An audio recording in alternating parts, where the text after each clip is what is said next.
அவள் கண்ணில் கார்த்திகேயன் சிக்கினான். கோவையில் கல்லூரியில் படிக்கும் போது அவளது சீனியராக படித்தவன். பெண்கள் அவனை சுற்றி வட்டமடிக்கும் போது கல்லூரியின் பேரழகியை பலார் என்று கன்னத்தில் அறைந்து, இந்த ஒரசுற வேலையெல்லாம் வச்சுக்காத என்று கூறி அவனை வட்டமடித்த பெண்களுக்கும் சேர்த்து எச்சரிக்கை விடுத்தவன். அவளும் அவனை ஒருதலையாக காதலிக்கவே செய்தாள். ஆனால் அவன் அடியின் சூட்டை அறிய விரும்பாதவள் அவனை நெருங்கவில்லை. அவளை நெருங்கிய எவனையும் அவள் கண்டு கொள்ளவும் இல்லை. ஆனாலும் இன்றளவும் உயிராக கார்த்திகேயனை அவள் நேசிக்கிறாள். ஆனால் அந்த காதலை கூறும் தைரியம் அவளுக்கு இல்லை.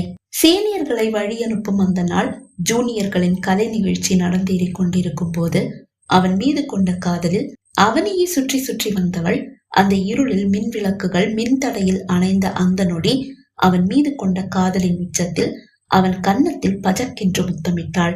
ஆனால் அவன் தலையை திருப்பியதை அவள் அறியவில்லை. அந்த முத்தம் அவன் உதட்டில் பதிந்தது. ஏய், யாரடி அவ என்று கத்தியவன் அவள் கரத்தை பிடித்து விட்டான். சிக்கிக் கொண்டாலும் தன் கையை இழுத்து கொண்டு அவள் ஓடிவிட அவள் வளையல் மட்டும் அவன் கையில் சிக்கிக் கொண்டது. 2 சவரன் வளையலே ஆனாலும் என்ன செய்வது? அதை அவனிடம் இருந்து வாங்கவா முடியும்?